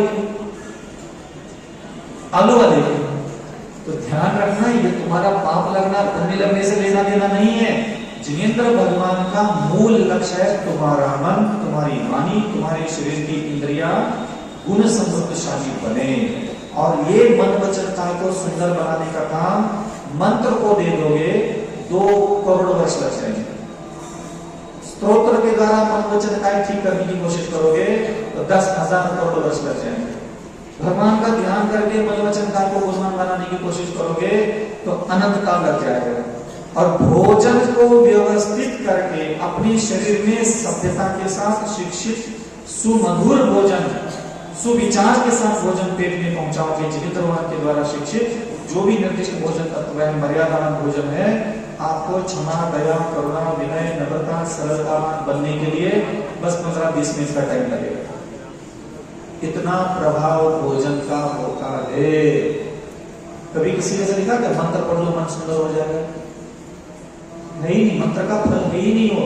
जैसे खावे अन्न वैसे होवे मन। तो हमें यहाँ पर आत्मा का कल्याण नहीं करना, पुण्य से नजरी नहीं भरना। पुण्य तो अपने आप सुंदर गुणों से सुशोभित मन पुण्य का अपने आप कमाएगा। तुम काय को जिम्मेदारी ले रहे हो पुण्य कमाने की? तुम तो जिम्मेदारी लो मन निर्माण करने की, वाणी निर्माण करने की, इंद्रियां सुंदर निर्माण करने की जिम्मेदारी लो। और जब तुम मेहनत करके, पुरुषार्थ करके, कष्ट सहन करके सुंदर मन वचन काय निर्माण करोगे, वो सुंदर मन वचन काय अपने आप तुम्हारी आत्मा को पुण्य से भर देंगे। तुम्हारा मन वचन काय सुंदर गुणों से सुशोभित है ही नहीं। 24 घंटे पुण्य आ जाए, तुम कहाँ पुण्य कमाओ रहे छोरे? तुम्हारा मन ठीक है नहीं, पानी ठीक है नहीं, इंद्रिया ठीक काम कर नहीं रहे, तुम कहां से पुण्य ला रहे हो? तो ध्यान रखना, गुण संयुक्त मन वचन काय बने, इसीलिए हमारे पास भोजन का ज्ञान होना चाहिए। किस ऋतु में कौन सा भोजन करे, किस ऋतु में कौन सा भोजन ना करे, ये कंठस्थ रखना चाहिए आप गृहिणियों को। चौके में आप अपने बच्चों को बोलो गूगल से निकाले एक लिस्ट, किस माह में कौन सा भोजन करना चाहिए और किस माह में कौन सा अन्न नहीं खाना चाहिए, इसकी थाली का चौके में लगा दो। आधे रोग दुख शोक सब खत्म। भोजन में दूसरा तत्व होता है मसालों का। मसाले जितने भी होते हैं 30-40 प्रकार के, 50 प्रकार के, 100 प्रकार के, वो सारे मसालों का ज्ञान आपको होना चाहिए। क्यों? उचित प्रकार से डला हुआ मसाले भी आपके मन का सुंदर, वाणी का सुंदर, शरीर की इंद्रियों का सुंदर निर्माण करते हैं, गुणवान होने में मदद करते हैं इनडायरेक्टली। आपको कोई मसालों का ज्ञान नहीं। अविचल सागर जी ने नमक और मिठाई तो छोड़ा है ना, लेकिन आप आज जाना चौके में हमारे, आपको जीरे का एक दाना तक नहीं मिलेगा, धनिया का एक दाना तक नहीं मिलेगा। बाकी दुनिया में जितने मसाले हैं, कोई भी आरिका माता के मुनि महाराज के चौके में ढूंढ के निकाले, उसको इनाम दिया जाए। किस मसाले का आरिका माता और मुनि महाराज क्या करते बताओ? और कौन सा ऐसा व्यक्ति है बताओ यहाँ चौके में सारे मसालों का उपयोग करता है? मसाला लेना कौन सा अपराध है भाई? इनकी सब्जियां देखिए आपने चौके में कभी? पानी में उबाल करके ऐसे झाड़ी से निकाल करके पकौड़े निकाल के डाल देते हैं बगल में। कौन सा अपराध किया भाई? कौन सा त्याग हुआ भाई? ये भोजन का आज्ञा। अब आपको भी स्वाद देखो, स्वाद अलग है। मुनि महाराज के पास, आरिकाओं के पास इतना ज्ञान है कि अन्न भोजन करने, ग्रहण करने के योग्य नहीं, बलमूत्र पैदा करता है। लेकिन अन्न की सत्व, अन्न का तत्व जो मसालों के द्वारा शरीर में इंद्रियां निर्माण होती है, वो अनेक प्रकार से स्वस्थ होगी, तभी तो वो क्षमा, दया, करुणा, विनय, नम्रता, चिंतन की आज्ञा का पालन करने के योग्य बनेगी। नहीं तो हम जैसे साधु आधा जीवन हमारा औषधि लेने में निकल जाए। औषधि का सेवन हम लोगों के जीवन में क्यों है बता? आपके घर में भोजन में भी मसाले डलते ही नहीं। चक्रफूल जानते हो? दालचीनी डाल करके घर में कितने साल हो गए? चक्रफूल है, दालचीनी है, लौंग है, इलायची खा करके कितने साल हो गए आपको बता सकते हैं कोई? महीनों हो जाते हैं। ये उसी का कारण है कि जिनेंद्र भगवान के द्वारा निर्दिष्ट जो भोजन का ज्ञान है, ये हमें मालूम नहीं। और मैं चाहता हूं कि आप जिनेंद्र भगवान के भोजन की तरफ ध्यान दें। तो सबसे पहले जो प्रासुक भोजन है, उसको बारे में अच्छा सोच अपने दिमाग में रखो। निर्णय कीजिए कि आज के बाद मैं भोजन किस बुद्धि से करूंगा। पहला ये निर्णय होना चाहिए। दूसरा, भोजन को देखना। जब भी मैं भोजन करता हूं, आहारचर्या में जाता हूं, उसमें मंत्र संस्कार जरूर देखता हूं। मैं आहारचर्या में इधर उधर आसपास लोग क्या कर रहे हैं, क्या नहीं कर रहे, क्या बोल रहे, क्या नहीं बोल रहे, उनके साथ मैं मेंटली आई कांटेक्ट थोड़ा कम रखता हूं। और मेरा पूरा दिमाग और मेरी पूरी आंखें मेरे भोजन पर रहती है। आप कभी शॉवर में नहाए? आपने शॉवर में ऊपर एक प्लेट लगी रहती है, उसमें से पानी बहुत सारे धार से छेद होते हैं, उसमें से पानी निकलता रहता है। सेम उसको याद करो। और आप अपनी दोनों आंखों में से ऐसे छोटे छोटे ज्वार के दाने के बराबर सफेद अक्षरों में ओम कैसा होना चाहिए, सफेद अक्षर और बहुत छोटा ज्वार के दाने के बराबर, और वो अपनी आंखों से ओम उस भोजन पर छोड़, लगातार छोड़, और भोजन करते समय ये प्रार्थना करो उस अन्न से कि हे अन्न, मैं आपको ग्रहण कर रहा हूं। वैसे मैंने आपको अनंत बार ग्रहण किया, लेकिन मैं चाहता हूं कि ये भोजन आप मेरे पेट में जाने के बाद मेरे क्रोध, मान, माया, लोभ, अहंकार, तृष्णा, वासना, अभिलाषा, छल, कपट, भोग, विलास, मूर्खता, अज्ञान, पाखंड को आप नष्ट कीजिएगा। और हे अन्न, मैं चाहता हूं कि आप मेरे पेट में जाने के बाद मुझे क्षमावान, दयावान, सरल स्वभावी, परोपकारी, मृदुभाषी, लज्जा, मर्यादावान, ब्रह्मचारी बनाने में आप मुझे सहयोग कीजिएगा। आप मेरे पेट में जाने के बाद बिल्कुल भी मेरे अंदर के दुर्गुणों को ताकत मत दीजिएगा। ये तो मैं करते समय अपने लिए करता हूं, रोज करता हूं, हमेशा करता हूं, क्योंकि मुझे पता है अन्न का प्रभाव क्या है, मैंने जान लिया है। तो मैं सद विचार के साथ भोजन करता हूं, सद बुद्धि से उसको देखता हूं और सद विचार के साथ उसको मुख में डालता भी हूं। आप गृहिणी हैं, आप भोजन जब बनाते हैं तब वहां भी यही विचार रखना चाहिए कि है अन्न, ये रोटी, ये सब्जी, मैं आपका निर्माण कर रहा हूं, आपको छेद लगा रहा हूं, आपका निर्माण कर रहा हूं। ये भोजन, ये अन्न जो मैंने आपको बनाया है, आप मेरे परिवार का कोई भी व्यक्ति इसको ग्रहण करे, आप मेरे परिवार के किसी भी व्यक्ति के पेट में जाओगे तो उसके अंदर का क्रोध, मान, माया, लोभ, अहंकार, तृष्णा, वासना, अभिलाषा, छल, कपट, घृणित, निंदित और जो समाज में जिन कर्मों की निंदा होती है, ऐसे कर्म करने की प्रेरणा उनके चित्त में मत प्रकट करना। और मैं चाहती हूँ कि यह अन्न मेरे परिवार का कोई भी व्यक्ति आपका सेवन करे, वह क्षमावान, दयावान, सरस्वती, परोपकारी, ब्रह्मचारी, मर्यादावान बने, नीति पर चलने वाला बने और जगत के सारे स्त्री और पुरुषों का सम्मान करते हुए अपने जीवन का निर्वाह करने वाला बने। आप कुछ उसको कहो और आपको लगता है ये कोई मजाक है, ये नहीं है, ध्यान रखना। आपको पता है मुनि महाराज को हाथ की अंजुली में क्यों भोजन करने के लिए मना किया जाता है, करने के लिए क्यों कहा जाता है, हाथ में क्यों, बर्तन में करने के लिए क्यों मना? क्योंकि अन्न में संस्कार दिए जाते हैं, अन्न में संस्कार उतरते हैं, ये हमारे ऋषि मुनियों को पता। आज भी वैदिक परंपरा जो हिंदू समाज सनातन परंपरा में देख लीजिएगा, उनके घर से वो फल, फ्रूट, फूल, पकवान, व्यंजन, 56 भोग के थाल बनाते हैं और वो मंदिर जाते हैं। मंदिर जाने के बाद वो पुजारी के हाथ में देते हैं, पुजारी जाकर के उसको श्री जी के जो विग्रह होता है, प्रतिमा होती है, वहां वो रखते हैं कुछ समय के लिए और वहां से उठा करके थोड़ा सा अपने लिए निकाल करके वो वापस उस परिवार को दे देते हैं, उसको प्रसाद कहते हैं।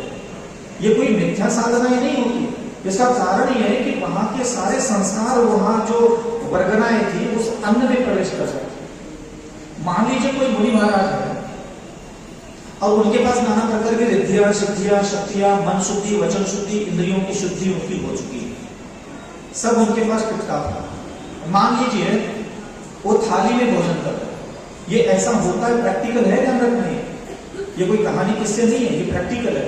मान लीजिए आप मुनि महाराज होकर थाली में खाना खाने के लिए कहते हैं, पत्तल में खाना खाने के लिए कहते हैं भगवान, तो ऐसे मुनियों का जो चरित्रवान है, तपवान है, रिद्धि सिद्धि संपन्न है, अनेक प्रकार की दिव्यता से जो युक्त है, उनके द्वारा भोजन किया गया और कुछ थाल में बचा।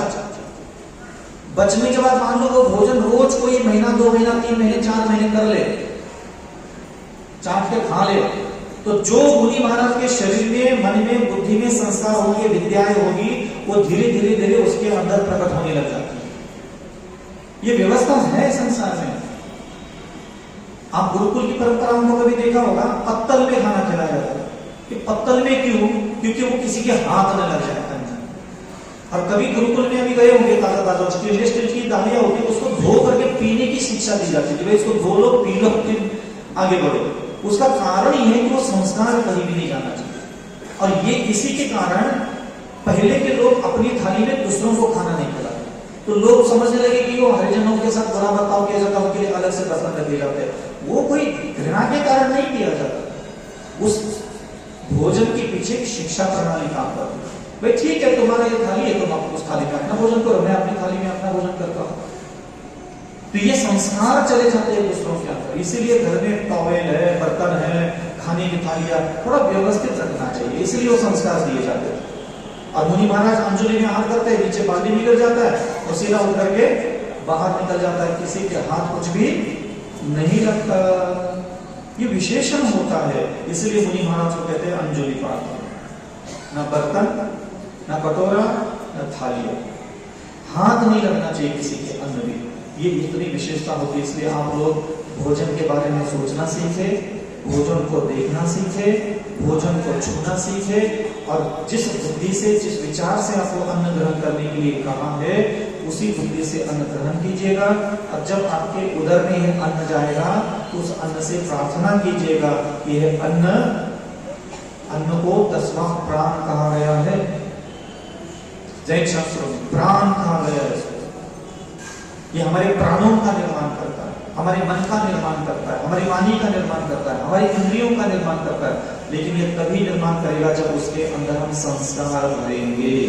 तो जिस विचार के साथ आप भोजन बनाते हो, जिस विचार के साथ आप भोजन को देखते हो, जिस विचार के साथ आप भोजन को छूते हो, जिस विचार के साथ आप भोजन को अपने उदर में डालते हो, वो ज्यादा काम करने लग जाता है। और यही मंत्र सिद्धि, यही स्तोत्र सिद्धियां, यही वचन सिद्धियां, यही अनेक प्रकार की रिद्धि सिद्धियों के लिए कारण बनता है। आपको पता है भोजन करने के कारण 4 सिद्धियां प्रकट होती है। उपवास करने के कारण एक भी सिद्धि प्रकट नहीं होती। पता है कौन सी है? अमृत स्रावी रिद्धि। कौन सी? ये इसका कोई विश्लेषण करके बताया मुझे। मुनि महाराज रोखा सूखा भी भोजन कर रहे हो, उपवास में नहीं बोला, भोजन कर रहे हो सद्बुद्धि से देख करके, छू करके, उनको वो रिद्धि प्राप्त होती है अमृत सावी। रूखा सूखा भोजन भी है, उसके लिए वो अच्छा सोचते, अच्छा देखते, अच्छी नीयत से भोजन करते हैं, पेट में डाल रहे हैं, उस समय वो रूखा सूखा भोजन भी अमृत के समान स्वाद देता है। ये अमृत सावी रिद्धि प्रकट होती है। दूसरा है क्षीरस्रावी रिद्धि। ये भोजन उपवास करने वालों को प्रकट नहीं होती, ये भोजन करने वाले व्यक्ति को प्रकट होती है। क्षीरस्रावी मतलब भोजन ले लिया कुछ और स्वाद दे रहा है खीर का। भोजन करते हुए रिद्धि सिद्धियां प्रकट हो रही है, तो पहले ये तो कर लो। ये उपवास तो कोई भी कर लेगा। उपवास को शिक्षित मन को अशिक्षित मन को दंड देने के लिए मान रखा, लेकिन हमने उसको साधना तपस्या मान ली, महान कर्म मान लिया। ये चीजें ठीक नहीं है।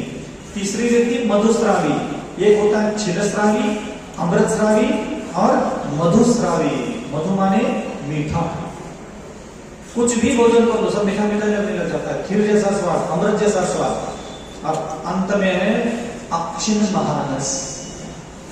जो मुनि महाराज उपवास करते हैं उनके लिए नहीं मिलती रहती। जो रोज आहार के लिए उठते हैं, निर्दोष बुद्धि से, निर्दोष चेतना से, निर्दोष ख्यालों के साथ भोजन करते हैं, उनके ऊपर 5 आश्चर्य की रत्नों की वृष्टि होती है। और वही उसी समय अक्षिण महानस रिद्धि प्रकट होती है। जो व्यक्ति भोजन को सद्बुद्धि से करता है, हमेशा रोज, गृहस्थ हो चाहे मुनि हो, थोड़ा तो कुछ ना कुछ तो साधना तो चालू कर लेना चाहिए।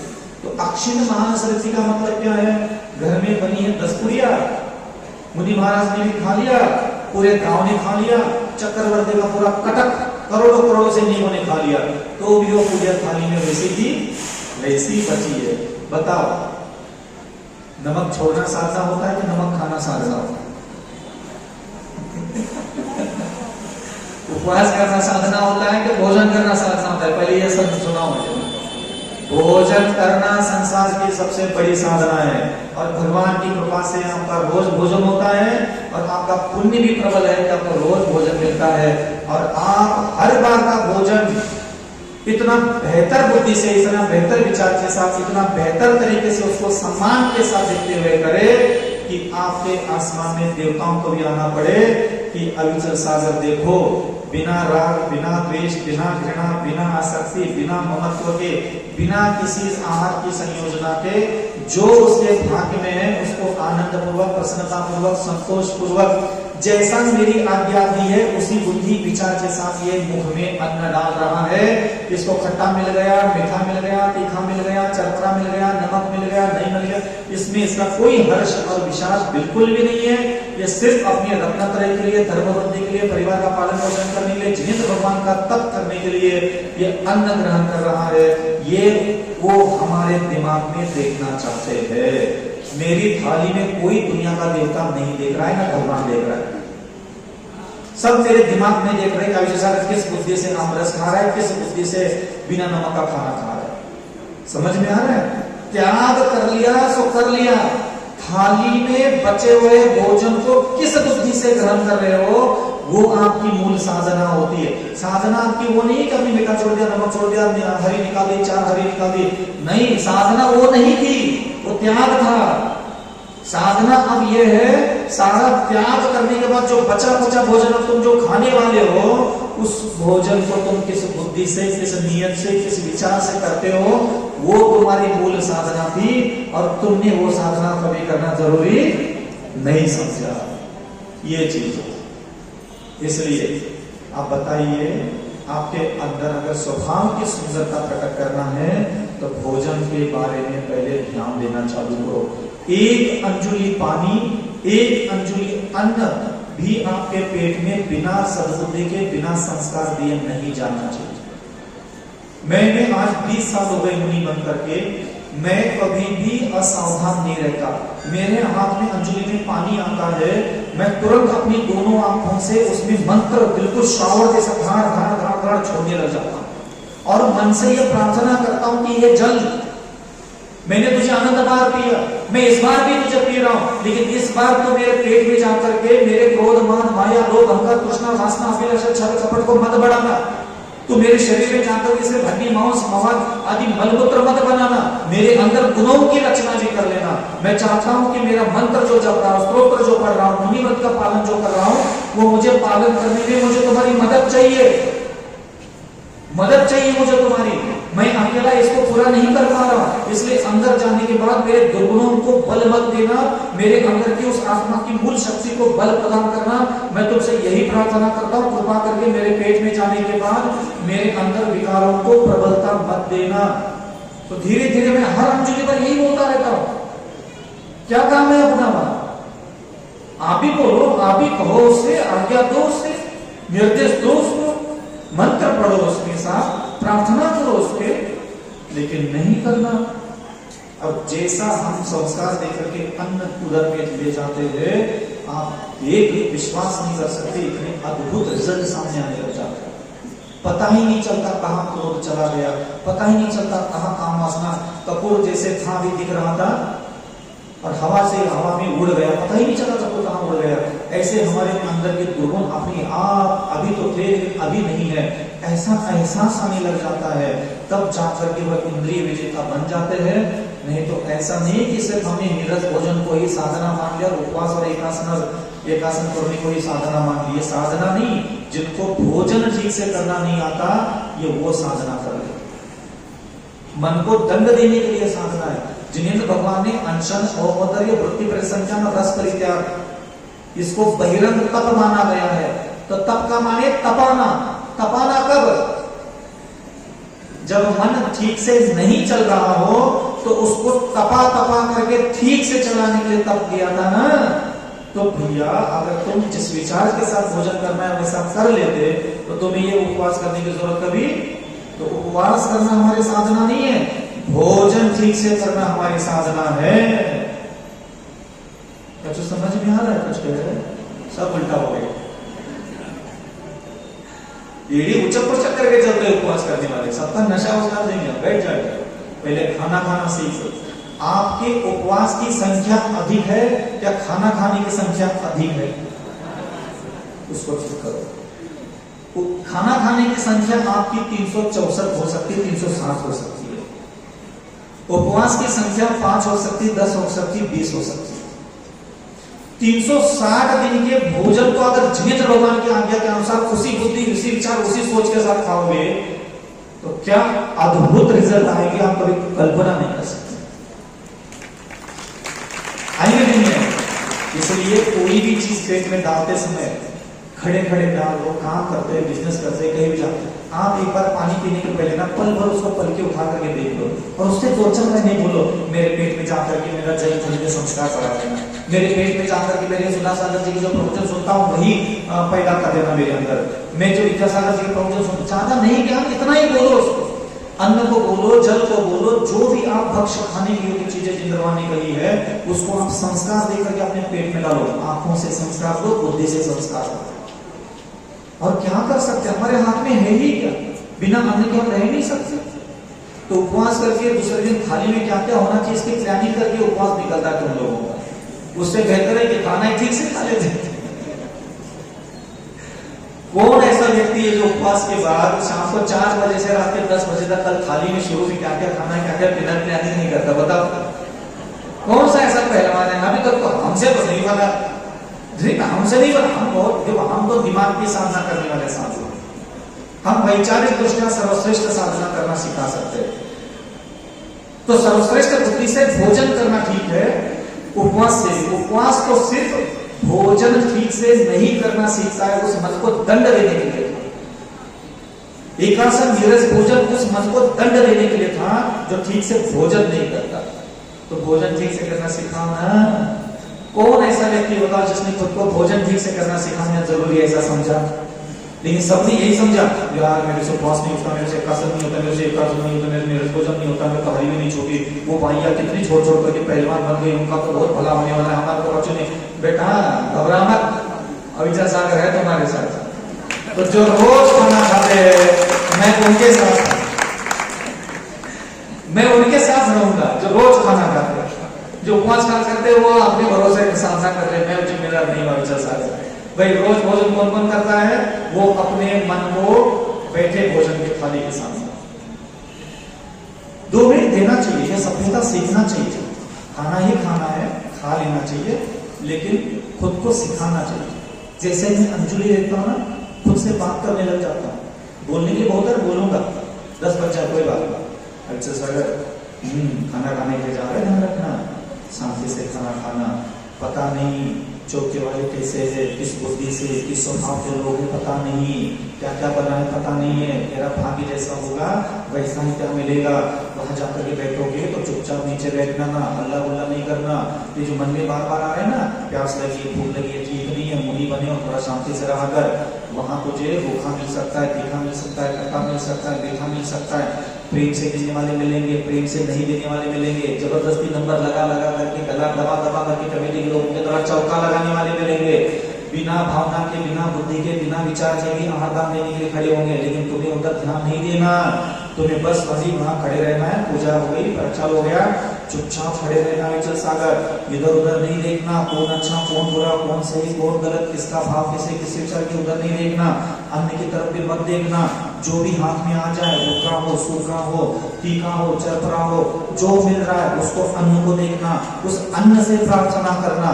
तेरे भाग्य का जो होगा तेरे अंजलि में आएगा, उस अन्न को संस्कार देना, उस अन्न को कहना, उस अन्न को प्रार्थना करना, उस अन्न से मनोवांछा कामना की प्राप्ति के लिए प्रार्थना करना कि हे विचल सागर, हे अन्न तू पेट में जाकर के मुझे क्षमावान, दयावान, सरल स्वभावी, परोपकारी बना। अविचल सागर जो मिलेगा तेरा भाग्य होगा, उससे शिकायत मत करना, नाराज मत होना, छोटे वाले पर गुस्सा मत करना। समझ में आ रहा है? अन्न ऐसा था, अन्न वैसा था, तीखा था, कटपड़ा, अंदर मन तेरा बहुत डमरू बजाएगा। कुछ अन्न खाते खुश हो जाएगा, कुछ अन्न खाते नाराज हो जाएगा। उस मन को दबा देना, चुप बिठा देना, बहुत उचकता है वो। मैं जाता हूँ तब यही खुद को सिखाते हुए ले जाता हूँ, वहां शांति से बिठा देता हूँ। जब वो खड़ा होता है अविचल सागर, तो उसको कहता हूँ भाई ये अन्न खाने के लिए आया है, इनके थोड़े देखने के लिए नहीं। अन्न देख, ये पेट में जाएगा, ये 24 घंटे तेरा साथ देने वाली है। चौकों का भरोसा, ये कहीं तक कमंड लेकर रखा जाएगा, भग जाएंगे। ये 24 घंटे तेरे पेट में जो अन्न जा रहा है, और मुनि बनकर के जो पेट में अन्न डाल रही है, महाबलवान अन्न तेरे पेट में जाना चाहिए। रबड़ी खाना, मावा खाना, मेवा की मिठाई खाना, बादाम खाने से ताकत नहीं आती है विचल सागर। इस अन्न में ऐसी ताकत भर दे कि इस पूरे ब्रह्मांड की जितने भी अन्न खा करके जितनी रिद्धियां सिद्धियां प्रकट होती है, वो सब तेरी रिद्धियां सिद्धियां तेरे आत्मा में प्रकट होना चाहिए। ये मुट्ठी भर बादाम, मुट्ठी भर हलवा, मुट्ठी भर रोटी, मुट्ठी भर बाटी के चक्कर में अपना दिमाग खराब मत करना। इस अन्न को सद्बुद्धि से खाएगा, इस पूरे ब्रह्मांड के सारे उत्कृष्ट देवी देवता भी सिंहासन कंपायमान होंगे और तू जहां आकर वहां पंचाशय जगत मुष्टि करने के लिए अपने आप आ जाएंगे। इसलिए तेरी बुद्धि में हमेशा अन्न के लिए सम्मान हो, बहुमान हो, प्रार्थना हो, उसमें मंत्र संस्कार डाल, उसके खाते समय, उसको देखते समय जिनेंद्र भगवान की वाणी को स्मरण कर। ये अन्न है, 9 मलदार बहे की निकाली है। ये अन्न शरीर में जाते ही शौच, लघुशंका, मल मूत्र, हड्डी मांस बनाता है। चाहे तो मुनि बन के खा ले, चाहे ग्रस्त बन के खा ले, उसका काम यही है। लेकिन उसमें संस्कार डालेगा जिनेंद्र भगवान के दिए हुए, ये तेरे स्वभाव, बुद्धि, विचार, चरित्र का भी निर्माण करेंगे। तुझे मंत्र सिद्धि करने के लिए मदद करेंगे। तू भक्तामृत सूत्र का पाठ करता है, स्तोत्र की सिद्धि के लिए तुझे मदद करेगा। इसलिए इस भोजन को सपाच्य तरीके से, सात्विक तरीके से, कम मात्रा में भोजन करना और चुपचाप वहां से संस्कारबद्ध भोजन करके, सद्बुद्धि से भोजन करके वापस आना। समझ में आया ना विचल सागर? ये नहीं खाता, वो नहीं खाता, विचल सागर नाटक मचा के रखा है। खाने के लिए किसने मना किया था? क्या खा ही लेता नमक? कोई मना कर रहा था क्या? भगवान मना कर रहे थे क्या? आचार्य मना कर रहे थे? नहीं। आपकी साधना सिर्फ आपके मन को दंड देने की अगर है तो वास्तविकता में वहां कर्म निर्जरा हो रही है। इसलिए ध्यान रखना, सम्यक दर्शन शब्द है। हमारे यहाँ तप नहीं है, सम्यक तप है। कोई भी साधना मुंह उठा करके नहीं करना चाहिए, सम्यक होना चाहिए। आपका उपवास क्यों था? अगर मैं पूछूं किसको सबक सिखाने के लिए आपने उपवास किया था, तो आपके पास कोई जवाब ही नहीं है। उपवास किसके लिए किया था? एकासन किसके लिए किया था? नमक क्यों छोड़ा था? नमक छोड़ने से कौन सा पाप पुण्य लगता है? क्या होता है नमक छोड़ने से? क्या होता है नमक खाने से? कई लोग नमक खाने वाले साधु को अच्छा तो नमक ले लेते हैं। हाँ, हल्का साधु, अभी जो साधु नमक तो लेता ही नहीं। हाँ यार, मानना पड़ेगा महाराज, तो महाराज नमक तक नहीं लेता महाराज, में तक कितने साल हो गए महाराज। लोग हमारी तरफ खुशी से देखने लग जाते हैं, हमें शर्म आने लग जाते हैं। भैया जो नमक खा रहा है वो पेपर में पास है, हम नमक नहीं खाते, हम पेपर में फेल है। इसलिए भैया तुम क्या बताए, और तुमने हमें घोड़े पे चढ़ा के रखा, जो नमक लेता है उसको यूं देख लेता है, ये तो नमक पगला रहा है तू, बावला है रे तू, ऐसा नहीं कर। जो नमक खाता है उसे चरण पकार पकार करके नमस्ते कर लेना। महाराज नमक भी देते हो और उसमें आसक्त भी नहीं होते हो। ये अविचल सागर तो बच्चा है, इसने नमक खाना नहीं सीख पाया, इसलिए बेचारा छोड़ के बैठ गया। खाना सीख लेता अविचल सागर, लेकिन सीख नहीं पाया।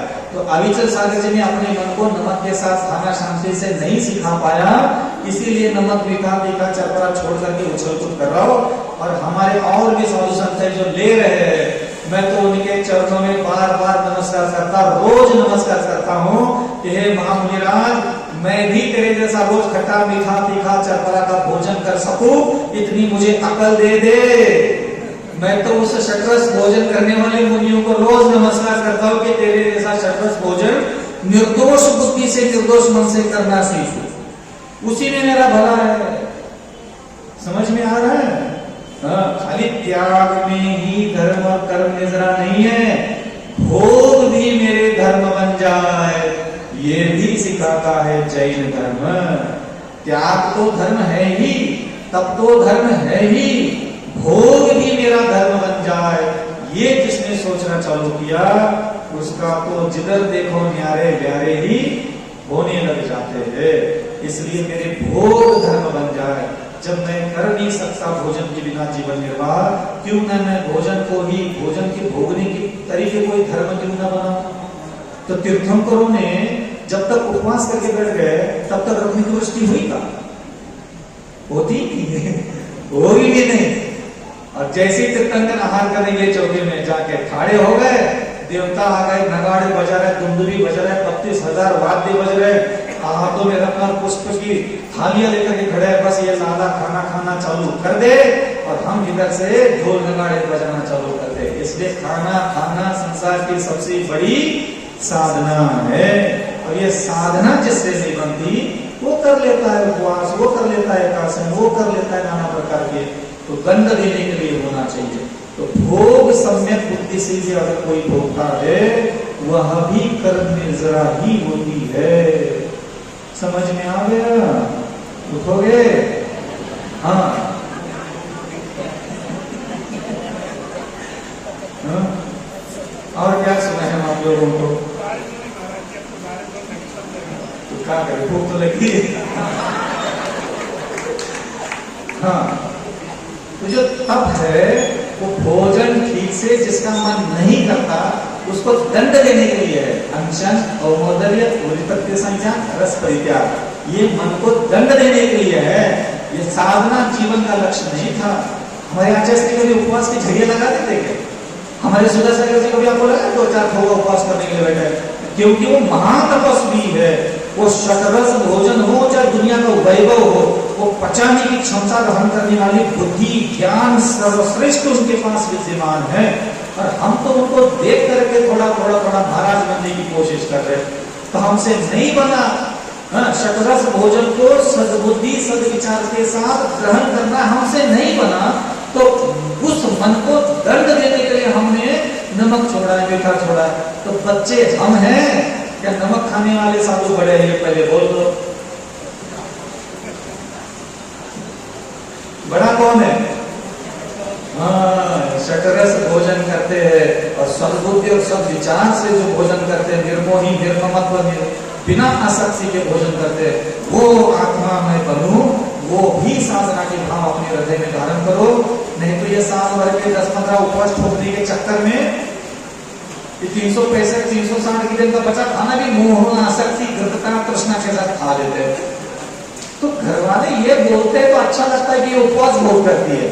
तुझे बोलने वाला कोई है इतने उपवास की झड़ी लगाने वाला कि नहीं इसका भोजन में आसक्ति बिल्कुल नहीं है? ये क्या साधना की उपलब्धि नहीं है क्या? ये शब्द सुनना ही धर्म होता है कि भाई उपवास बहुत करता है तो धर्मात्मा हो गया? नहीं, जो रोज खाना खाते हैं वो पूरे ब्रह्मांड के सबसे बड़े तपस्वी बन सकते हैं। कि कोई भी तुम्हारे घर का व्यक्ति ये बोलोगे इसका भोजन में कोई आसक्ति नहीं, कोई ममत्व नहीं, कोई तृष्णा नहीं, कोई गृहता नहीं। जब जैसा मैं परोसता हूँ, जब जैसा मैं परोस करके इसको निकल जाता हूँ, इस शांत बुद्धि से बिना शिकायत के, बिना किसी घृणा के उस भोजन को अपना भाग्य समझ करके खा लेता, अपने काम पे चला जाता है। तेरे बारे में ऐसा कोई बोलने वाला है? बड़े बड़े साधुओं के लिए भी बोल नहीं पाएगा कोई, शांति से खाना खा लेता है। हाँ, तो ढंग से खाना सिखाना ही संसार की सबसे अच्छी साधना है। तो सद्बुद्धि सद्विचार सद्ज्ञान जिनवानी के शरण में जाइए, गुरुजनों के पास बैठिए, उनसे विचार मांगिए, मुझे किस विचार के साथ भोजन करना है। कितना हमारा भाग्य है ऐसा भोजन का ज्ञान देने वाले गुरु और भगवान हमें मिले कि 8 वर्ष की उम्र में ही पेट में क्या डालना है ये सबसे पहले सिखाया, पेट में क्या नहीं डालना ये सिखाया, पेट में कौन सा अन्न जाने के बाद क्रोध मान माया लोग को बढ़ाता है। जो ज्यादा मीठा खाता है वो काम वासना ज्यादा बढ़ाता है, जो ज्यादा तीखा खाता है वो क्रोध और मायाचार को ज्यादा बढ़ाता है, जो तीखा चरपा खाता है वो चोरी चपाटी के ख्याल ज्यादा पैदा होते हैं। ये अन्न का भाव निर्माण करना उसका स्वभाव है, उसका काम ही नहीं है, तो बच नहीं सकते उससे। ये देखो जो युवा लोग होते हैं ना, युवा युवतियां लड़का ज्यादा चॉकलेट ज्यादा खाते हैं, गए काम से समझ में आता है। इसलिए मुनि महाराज की परीक्षा भी 2 जगह करने के लिए कहा है। आपने कभी गुरुजनों के प्रवचन में सुना होगा 2 जगह साधु की परीक्षा करना चाहिए, तीसरी कई जगह नहीं, एक आहार में एक निहार में, है ना? सुना है कभी अपने से? आहार किस बुद्धि से करता है, किस विचार के साथ करता है, किस सोच के साथ करता है, खाता क्या है ये नहीं देखो, थाली में मत देखो, बुद्धि में देखो, उसके चेहरे की तरफ देखो। कौन सा अन्न मिलती लाला प्रसन्न हो गया, कौन सा अन्न मिलते निराश कर गया, समझ आना इसलिए बुद्धि में गंदगी है। और जो एक भाव से भोजन कर रहा है, खट्टा भी आ गया, चरपरा भी आ गया, चौकी में थोड़ा 19-20 भी चल रहा है, तो भी चेहरे के भाव नहीं बदले, विकार उत्पन्न नहीं होगा उसकी बुद्धि में विचार, तो समझ लेना वहां लाला पास हो रहा है। तो अन्न का ज्ञान होना चाहिए। संसार में 64 विद्या होती है, उसमें से 4 विद्या सिर्फ भोजन करते समय ही प्राप्त होती है और कोई भी कारण नहीं है। उपवास की साधना तो आपने जीवन भर सुनी होगी, तपस्या होती है, भोजन करना उससे भी बड़ी तपस्या है, सही है कि नहीं? हाँ, औषधि है भोजन। महाराज जी हमारे कह रहे हैं भोजन दवा है, औषधि है, बिल्कुल औषधि है, बनाओ ना उसका औषधि, उसमें मंत्र पढ़ना चाहिए। जैसे आपने पंच नमस्कार मंत्र लिखा हुआ था, सीधा उस अंजुलिका में नमकार मंत्र सीधा लिख देता, लिखा हुआ कल्पना कर लेता हूँ, ओम का संस्कार देता हूँ, नमकार मंत्र लिखता हूँ, बहुत कुछ उसके साथ मैं खेलता रहता हूँ और मुझे तो उसके जीवन में बहुत अच्छे अच्छे रिजल्ट मिले हैं। मैं ऐसा मरना ही नहीं चाहता था जैसा आया। हाँ, तुम ऐसे ही मरना चाहते हो जैसे आए थे? तो नहीं चाहते तो ये संस्कार देना चालू करो। भोजन संस्कार सबसे पहले होते हैं, बाकी के मन के संस्कार तो अपने आप आ जाएंगे। शरीर में जब अन्न जाता है, इसका सिस्टम बहुत अलग है। कर्म है हमारे आत्मा में, ठीक है। एक और विचार देता फिर आगे बढ़ते हैं। आत्मा है हमारे पास, आत्मा है, उसके अंदर 8 कर्म है हमारे पास, 8 कर्म है। 8 कर्म में क्रोध, मान, माया, लोभ, अहंकार, तृष्णा, वासना, अभिलाषा, अहंकार, घृणा, नफरत सब भरा पड़ा है। ये 8 कर्म में भरा पड़ा है। ये 8 कर्म सीधा सीधा मन में नहीं आते, कभी ध्यान रखना। ये 8 कर्म से युक्त आत्मा है, इसके ऊपर शरीर चिपका हुआ है। ये हड्डी मांस का शरीर, मांस का लकड़ा लग रहा है इसके ऊपर। उस शरीर में एक वाणी है जो जिह्वा यहाँ काम करती है, और इसी शरीर में आत्मा यहाँ अंदर है, ऊपर ही हमारा शरीर है 5 फुट 6 इंच का। इसके अंदर हड्डी है, मांस है, खून है, ये है हमारे पास। जो आत्मा और कर्म है, ये सबसे पहले अपनी तासीर छोड़ देते हैं हड्डी में, मांस में और खून में। मन में नहीं आते, ध्यान रखना। मन में कर्म सबसे पहले नहीं आते। आत्मा के अंदर जो कर्म है वो सबसे पहले मन में नहीं आता, वो सबसे पहले उतरता है शरीर में, हड्डी में, मांस में। हड्डी, मांस और खून में उतरता है आत्मा के सारे कर्म।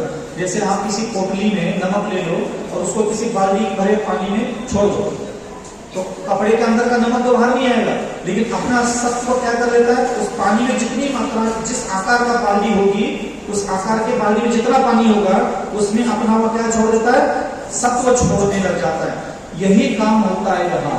अब जो कर्म है वो सबसे पहले उतर रहे हमारे हड्डी में, मांस में, खून में। उस शरीर के अंदर और कौन कौन रहता है, तो भाव मन रहता है, द्रव्य मन रहता है, यहाँ पे भाव मन रहता है, पूरे शरीर व्याप्त रहता है। तो जहां जहां हमारा शरीर अंदर बाहर जितना घटा पड़ा है, उस प्रत्येक शरीर के हड्डी, मांस, खून को छूने वाला एक भाव मन रहता है। तो कर्म जो आत्मा में थे वो किसमें उतर गए, शरीर में, हड्डी में, मांस में, खून में उतर गया। और उस शरीर में हड्डी, मांस, खून को छू करके सबसे पहले कौन रहता है, भाव मन। तो जैसे ही वो सबको उतार देता है, क्रोध, मान, माया, लोभ, काम, वासना का शरीर, हड्डी, मांस में, उसकी समाचार पहुंचता है मन तक, उस भाव मन तक, और वो तुम्हारे अंदर इशारा करने लग जाता है, लड़की का पीछा कर, पुरुष का पीछा कर, खट्टा खा ले, मीठा खा ले, तिरपरा खा ले, मुझे ये चाहिए, मुझे वो चाहिए। वो ख्याल पैदा करने लग जाता है। और हमें ऐसा लगता है कि हमारे मन में गंदे विचार आ रहे हैं। मन में गंदे विचार पहले नहीं आते, पहले कर्म उतरता है शरीर में, हड्डी में, मांस में। इसका उदाहरण देखना हो तो देख लेना। आपको कभी 104 बुखार आया, 103, 4, 5 बुखार आया कभी? आप कभी बहुत बीमार पड़े हो, एडमिट पड़े हो, कभी बेड पर डले ऐसे करके? क्या आपके हड्डी, मांस और खून में जब विकृति पैदा हुई थी, बीमारी नाम की, किसी भी कोई भी बीमारी, टाइफाइड हुआ, मलेरिया हुआ, डेंगू हुआ, कुछ भी बीमारी हुई, आपको काम वासना भड़क रही थी? आपको पराठे खाने के, रबड़ी खाने के, घूमने के, फिरने के ख्याल पैदा हो रहे थे? आपकी हड्डी में, खून में, मांस में अगर सामान्य सा बुखार भी प्रवेश कर जाता है, तो आपके अंदर जो भड़कने वाली काम वासना, तृष्णा, अहंकार, घमंड, क्रोध, वैर भाव भी आपके उतने समय के लिए दम नहीं मारता, पड़ा रहता है ऐसे। और उसी समय देख लेना पेशेंट ज्यादा दया करने लग जाता है, भाई की चिंता, वो कैसा है, वो कैसा है, वो कैसा है। 2 दिन हुए लाला का बेड पे पड़े, पूरे खानदान की फिक्र होने लग जाती है उसको। आपको पता है ऐसा क्यों होता है? क्योंकि उसके हड्डी, मांस, खून में एक विकार पैदा हुआ, उसके कारण जो कर्म दूसरे भाव पैदा करता था, अब वो डाउन हो गए। अब सबसे पहले अन्न क्यों जाना चाहिए शुद्धि से, मर्यादा में, संस्कार होकर? अब देखो, मन को हम सीधा ठीक नहीं कर सकते कोई। अब आपका बीमार अवस्था में मन कितना साफ सुथरा लगता है, कोई अहंकार नहीं, कोई काम वासना नहीं, कोई तृष्णा नहीं, कोई लालच नहीं। ऐसे ही जब शरीर में हड्डी, मांस बनाता है भोजन, मंत्र नहीं। भगवान कहते मन में दया, मन में करुणा, मन में विनय होना चाहिए। तो मन में लाए कहां से? जो संस्कार आप मांस में, खून में, हड्डी में भरोगे, वही संस्कार आपके मन से बाहर निकलेंगे। ये मूल कारण है जिनेंद्र भगवान का आपके पेट में मर्यादातीत भोजन डालने के लिए कहते हैं। 8 दिन से ज्यादा आटा मत पेट में डालो, मसाले ठंडी की दिनों में इतने दिन से ज्यादा मत पीसो। क्यों? उतने दिन से ज्यादा, उतनी मर्यादा के बाहर का अन्न, मसाला, भोजन तत्व, अन्न, खाद्य पेट में डालोगे, वो पेट में जाकर के क्रोध, मान, माया, लोभ, अहंकार, तृष्णा, वासना को, ये कर्म पहले से ही अंदर बैठा है गंदे गंदे। मान लीजिए किसी के आत्मा में 20 किलो काम वासना, तो वो 20 किलो की काम वासना उसकी खून हड्डी मांस में मिल गई, और तुमने ऊपर से आलू खा लिया, प्याज खा लिया, लहसुन खा लिया, गरम चीजें खा ली, तो वो क्या कर लेता है? 20 किलो की ताकत को 100 किलो की ताकत बना लेता है, और वो पूरी बाहर निकाल लेता है। अब कहां से मन को शांत करोगे, कहां से मन को शुद्ध बनाओगे? तो ये भोजन ये हमारे अंदर के दुर्भावनाओं को शांत करने के लिए कारण बनता है। इसीलिए जिनेंद्र भगवान ने ध्यान रखना, आपको भोजन का ज्ञान सबसे पहले दिया, और आप हो हम तो दारू नहीं खा लेते, नहीं, संस्कार देकर के खाओ, सद्बुद्धि से खाओ, सद्भावना से खाओ, प्रार्थना करके ही भोजन खाना, उसको आंखों से मंत्र छोड़ करके ही पानी पीना, अन्न खाना, क्योंकि वो शरीर में जाएगा, हड्डी मांस खून में अपने संस्कार लेके आएगा, और कर्म के साथ लड़ने के लिए वही काम आएगा। तब जाकर के नूतन मन निर्माण होता। और कर्म अभी जो हमारे कर्म जो हमारे शरीर, हड्डी मांस में जो संस्कार छोड़ रहा है, वो बहुत गंदे गंदे गंदे हैं, और उसको बदलने का काम करना है तो सबसे पहले शरीर की तासीर बदलते। इसीलिए साधकों को, मुनियों को एक बार भोजन, नीरस भोजन, कम मात्रा में भोजन, ये भोजन का मर्यादा हम लोगों के लिए जो भी है, वो सिर्फ खून हड्डी मांस में। मेरी आत्मा पिछले जन्म में जानवर योनि में थी, मेरी आत्मा क्रियंच गति में थी, मेरी आत्मा नीच कुल में थी पिछले जन्म में, उसके अंदर वही संस्कार भरे पड़े। अब जिनेंद्र भगवान को वो सारे संस्कार नष्ट करना है, तो आत्मा के संस्कार सीधा सीधा नष्ट नहीं कर सकते भगवान।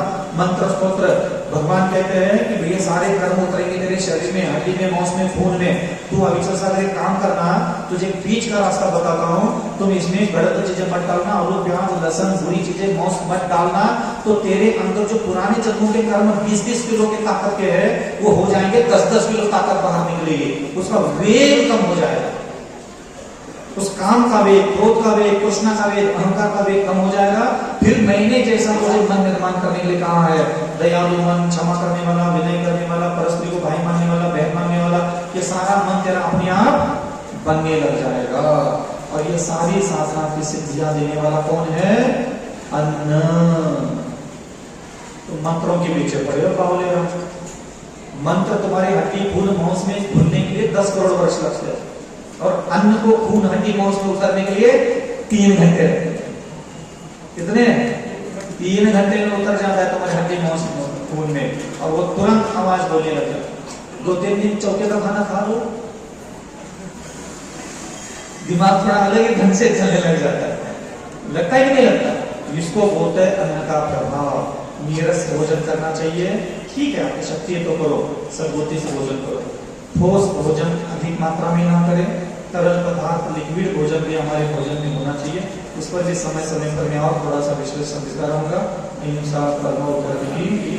आचार्य श्री विद्यासागर जी मुनि महाराज की, आचार्य श्री समय सागर जी मुनि महाराज की, निर्यापक श्रमण मुनि पंगा सुधा सागर जी मुनि महाराज की।